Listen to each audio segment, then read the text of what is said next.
Assalamualaikum. I am Shirin Akhtar, Assistant Teacher, Santosh Jannabi High School, Santosh, Tangail. Welcome to the live class. Dear students, hope you are keeping well at the time of this pandemic. Today, I have come to you with sentence and its classification.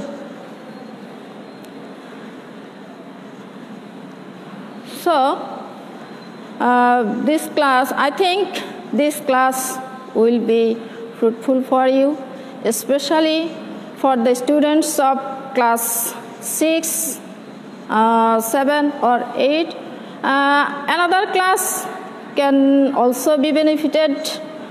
Now, let's start our lesson. At first, we'll know what is sentence. What is sentence? A sentence is a word. An arrangedly group of words that makes a complete sense is called sentence. অর্থাৎ একগুচ্ছ সাজানো শব্দ সমষ্টি, অর্থাৎ যদি শব্দগুলো এলোমেলো হয় কিন্তু তাহলে সেগুলো অর্থ হবে না। আমাকে সেন্টেন্স হইতে হলে according to rules, according to structure অনুসারে সাজানো থাকতে হবে, তবেই সেগুলো সেন্টেন্স। এবং সেটা কি করতে হবে? সম্পূর্ণ মনের ভাব প্রকাশ করতে হবে তা দ্বারা, তাহলেই সেটা সেন্টেন্স হবে। Such as we have an example, birds the flying are. Here এই ওয়ার্ডসগুলা আলাদা আলাদাভাবে অর্থ প্রকাশ করতে পারে, এদের আলাদা অর্থ আছে, কিন্তু সেন্টেন্স আকারে এদের কোনো অর্থ নাই। অর্থাৎ এটা according to structure it's not a sentence. Structure অনুসারে এই ওয়ার্ডগুলোকে সাজানো হয় নাই।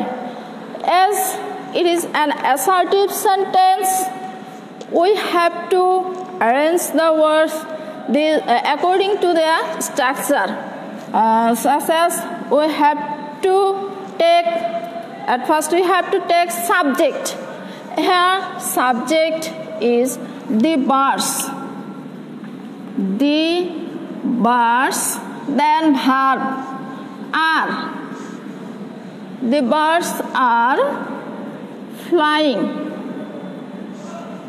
এখন এর একটা মিনিং হয়েছে এবং সেন্টেন্সটাকে স্ট্রাকচার অনুসারে সাজানো হয়েছে। সুতরাং এটা একটি সেন্টেন্স হয়েছে। দি বার্ডস আর ফ্লাইং, পাখিরা উঠতেছে। In a sentence there may be a subject, a verb, it's a must. কিন্তু এইখানে অবজেক্ট অর এক্সটেনশন থাকলেও চলবে, না থাকলেও অনেক সময় সাবজেক্ট এবং ভার্ব দ্বারাই অর্থ প্রকাশ করতে পারে। এখানে সাবজেক্ট এবং ভার্ব আছে এবং এটা একটা অর্থ প্রকাশ।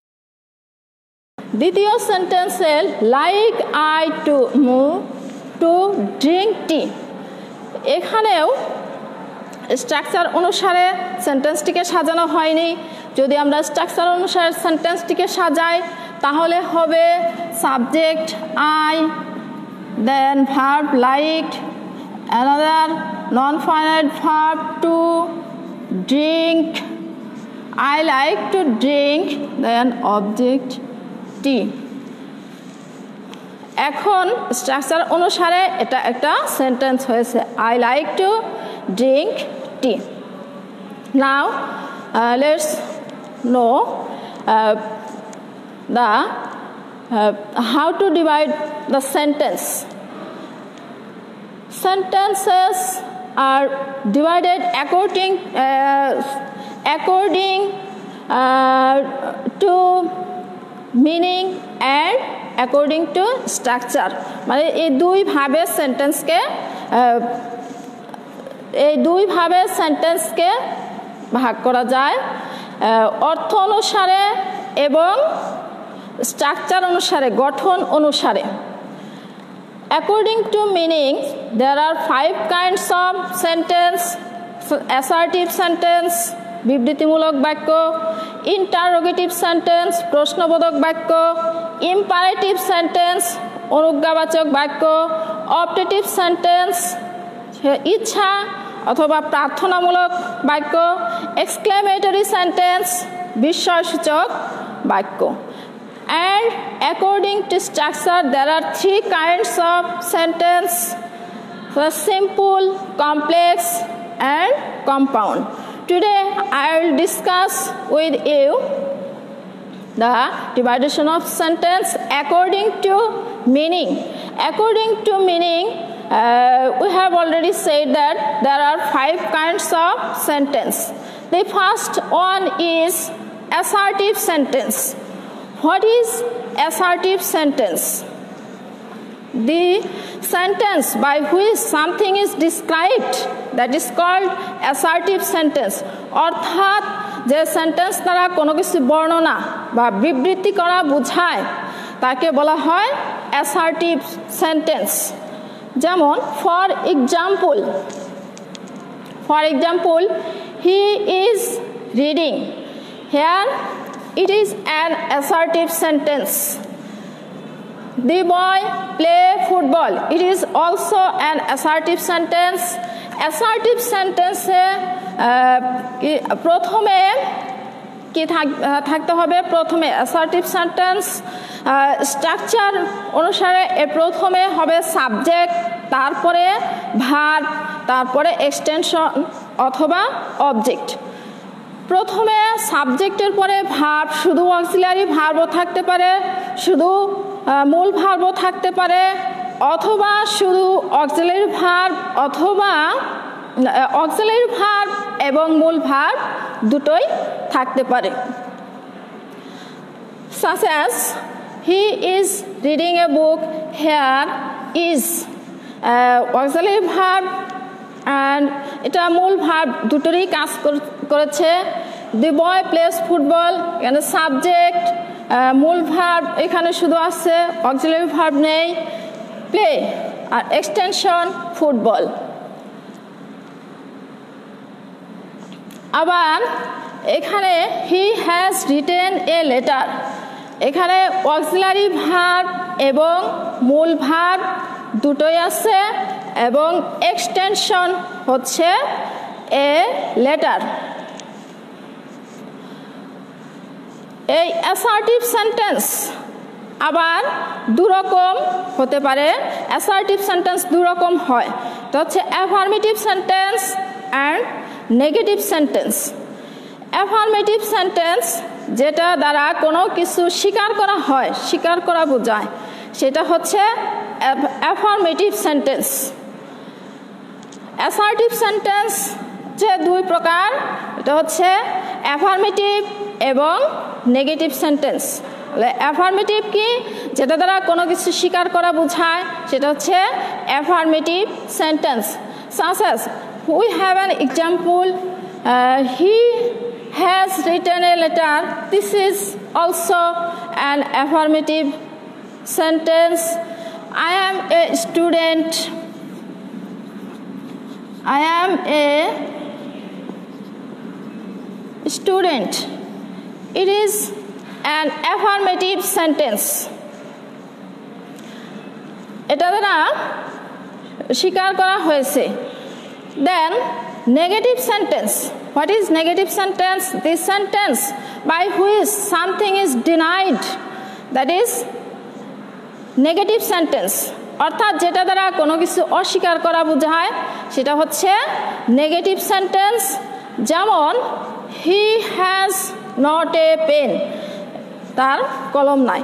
এই নেগেটিভ সেন্টেন্সে শুধুমাত্র অক্সিলারি ভার্ব ও থাকতে পারে, অক্সিলারি ভার্বের পর নট থাকতে পারে, অথবা অক্সিলারি ভার্বের পর নট আবার মূল ভার্বও থাকে। এখানে দুরকমভাবে এই নেগেটিভ সেন্টেন্স সাজানো হয়ে থাকে।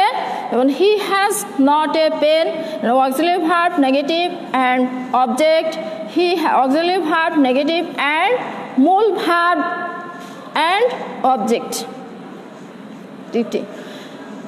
এই দুই প্রকার হচ্ছে assertive sentence. Then come to interrogative sentence. What is interrogative sentence?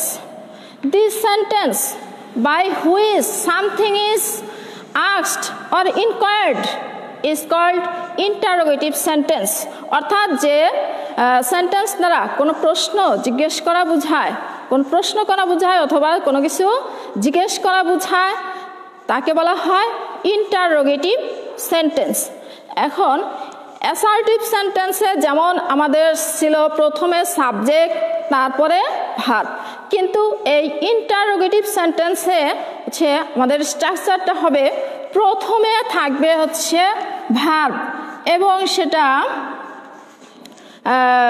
বিশেষ করে অক্সিলারি ভার্ব এবং তারপর সাবজেক্ট, তারপর সে মূল ভার্ব যদি থাকে, অনেক সময় মূল ভার্ব থাকে, অনেক সময় থাকে না, তবে বেশিরভাগ ক্ষেত্রেই আমরা ব্যবহার করে থাকি মূল ভার্ব থাকে।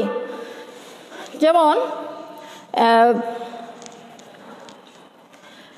আর ইউ গোয়িং টু স্কুল, এইখানে অক্সিলারি ভার্ব আছে, তারপর সাবজেক্ট আছে, তারপর মূল ভার্ব আছে, তারপর এক্সটেনশন এবং এইখানে থাকবে হচ্ছে শেষে নোট অফ ইন্টারোগেশন। অর্থাৎ এখানে অক্সিলারি ভার্ব সেন্টেন্সের স্ট্রাকচার হচ্ছে অক্সিলারি ভার্ব অর, এখানে আরেকটা হচ্ছে অক্সিলারি ভার্বের আগে অনেক সময় ডাব্লিউএস কোশ্চেন থাকতে পারে। ডাব্লিউএস কোশ্চেনটা হচ্ছে ওই ইন্টারোগেটিভ প্রোনাউন, যেটা আমরা সেটা হচ্ছে ডাব্লিউএস কোশ্চেন হিসেবে ব্যবহার করে থাকি, সেটা অনেক সময় থাকতে পারে অক্সিলারি ভার্বের আগে। তারপর থাকবে সাবজেক্ট প্লাস প্রিন্সিপাল ভার্বটা, তারপর এক্সটেনশন। এভাবে ইন্টারোগেটিভ সেন্টেন্স সাজানো হয়ে থাকে। এখানে আমরা একটা এক্সাম্পল দেখেছি অলরেডি। দেন অক্সিলারি ভার্ব যুক্ত ডাব্লিউএস কোশ্চেন যুক্ত একটা সেন্টেন্স আছে, যেমন হোয়ার ডিড হি গো ইয়েস্টারডে। এইখানে সে ডাব্লিউএস কোশ্চেন থাকলেও সেখানে ডাব্লিউএস কোশ্চেনের পরে একটা অক্সিলারি ভার্ব আমাদেরকে অবশ্যই ব্যবহার করতে হবে। সুতরাং ইন্টারোগেটিভ সেন্টেন্সে অক্সিলারি ভার্বটা মাস্ট এখানে থাকতেই হবে। হোয়ার ডিড হি গো ইয়েস্টারডে। এখন অক্সিলারি ভার্বের যে কোশ্চেন এবং ডাব্লিউএস কোশ্চেন কি, যেটা হচ্ছে অক্সিলারি ভার্বকে আমরা ইয়েস নো কোশ্চেনও বলে থাকি, যেটা অর্থাৎ যে প্রশ্নের উত্তর ইয়েস অথবা নো দ্বারা দেওয়া যায় সেটাকে বলা হয় ইয়েস নো কোশ্চেন, অর্থাৎ অক্সিলারি ভার্ব দ্বারা এ প্রশ্ন করা হয়। যেমন are you is he going to school, is he going to school. এখানে যদি প্রশ্ন করা হয় তুমি কি স্কুলে যাও, আমি যদি ইয়েস অর নো বলি তাহলে কোনো উত্তর হবে না আমাকে।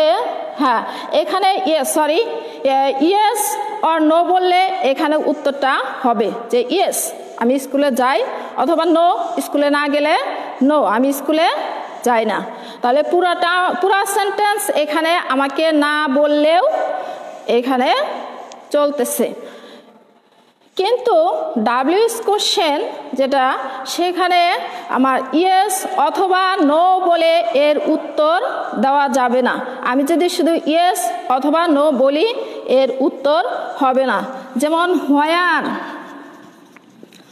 হোয়ার ডিড হি লিভ, সে কোথায় বাস করে, এখানে আমি যদি বলি ইয়েস তাহলে উত্তর হবে না, বলতে হবে সে কোথায় বাস করে। He lives, where did he live, he lived in Dhaka or Chattogram or Tangail, এটা বলতে হবে। শুধু ইয়েস অথবা নো বললে এর উত্তর হবে না। সুতরাং এটা হচ্ছে ডাব্লিউএস কোশ্চেন। এই ইন্টারোগেটিভ সেন্টেন্সও আবার দুরকমভাবে হয়, অ্যাফার্মেটিভ অ্যান্ড নেগেটিভ। যেমন এটা অ্যাফার্মেটিভ হলে যেমন ডিডেন্ট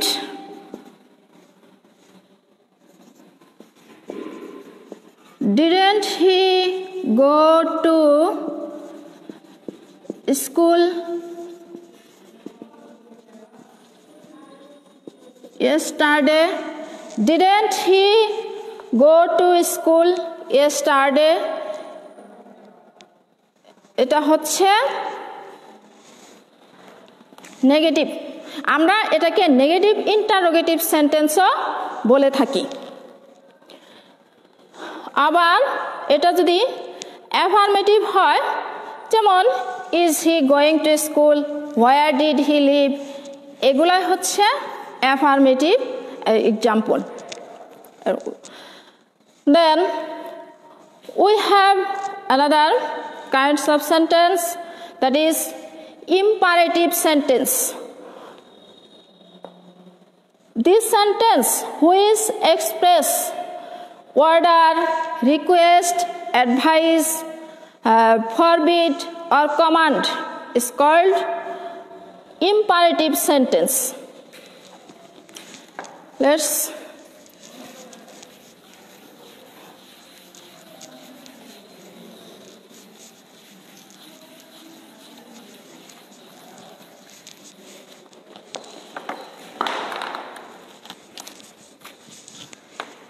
ইম্পারেটিভ সেন্টেন্স অর্থাৎ যেটা দ্বারা আদেশ, অনুরোধ, নিষেধ,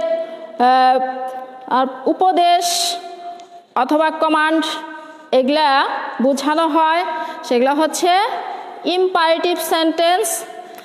for example, get out of my room, get out of my room.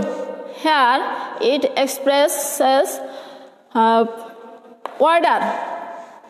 এটা কি করছে,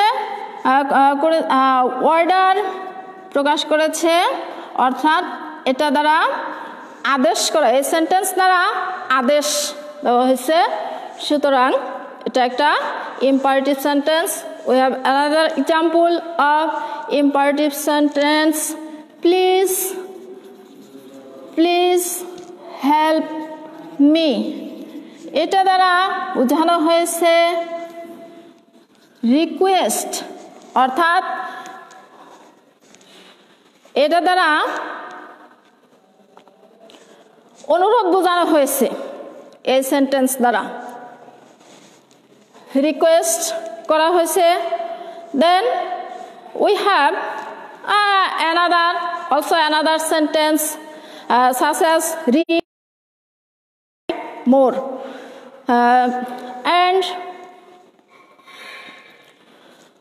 then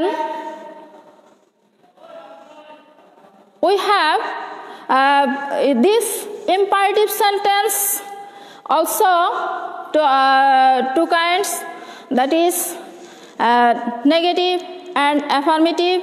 হ্যাঁ, এখানে আমরা একটা বিষয় করতে পারি যে ইম্পারেটিভ সেন্টেন্সের এখানে এখানেও সাবজেক্ট আছে, কিন্তু সেকেন্ড পারসন হলে সাবজেক্টটা এখানে উজ্জ্ব থাকে, কিন্তু ফার্স্ট পারসন এবং থার্ড পারসন হলে এখানে আমরা লেট ব্যবহার করে থাকি সেকেন্ড পারসন হলে আমরা মূল ভার্ব দ্বারা শুরু করি ইম্পারেটিভ সেন্টেন্সটা এবং থার্ড পারসন এবং ফার্স্ট পারসন হলে আমরা এটাকে কি দ্বারা লেট দ্বারা শুরু করতে করি যেমন let him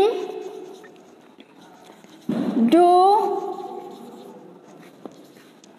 whatever he likes এখানে লেটের পরে হিম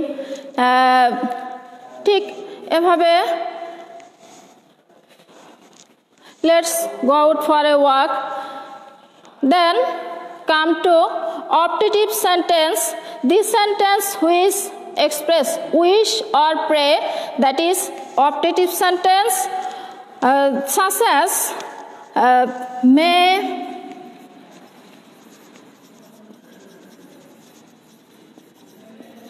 Bangladesh prosper day by day সাধারণত অপটেটিভ সেন্টেন্স শুরু হয় মে দ্বারা তারপর সাবজেক্ট ভার্ব অনেক সময় মে উজ্জ্ব থাকে যেমন long live our president then come to exclamatory sentence this sentence which express sudden feelings of mind that is called exclamatory sentence এখানে exclamatory সেন্টেন্সটা হচ্ছে মানে মনের আকস্মিক আবেগ দুঃখ আনন্দ অথবা বিস্ময় যেটা দ্বারা প্রকাশ করা হয় সেটা হচ্ছে এক্সক্লেমেটরি সেন্টেন্স এক্সক্লেমেটরি সেন্টেন্স সাধারণত দুইভাবে এটা শুরু হতে পারে ইন্টারজেকশন দ্বারা এটা শুরু হয় অথবা হোয়াট অথবা হাউ দ্বারাও শুরু হতে অথবা এটা ইফ অথবা হ্যাড অথবা উড দ্বারাও এই সেন্টেন্স হইতে পারে যেমন hurrah hurrah then note of exclamation we have won the game আমরা যদি হোয়াট দ্বারা শুরু করি বা হাউ দ্বারা শুরু করি তাহলে হোয়াট অথবা হাউ তারপর হোয়াট থাকলে এখানে এ অথবা এন তা what a beautiful bird it is we have to have note of exclamation at the end of exclamatory sentence then how the beautiful the scenery this is also an exclamatory sentence তারপরে আমরা if দ্বারাও exclamatory sentence করতে পারি যেমন if I were a child again then had I been a king had দ্বারা শুরু করতে পারি had I been a king would that I could go to college যাই হোক এখন এভাবে আমরা আজকে কি পড়লাম সেন্টেন্স এবং এর classification in the next class I will come to you with another grammar another item till then keep well stay at home keep safe and sound thank you see you again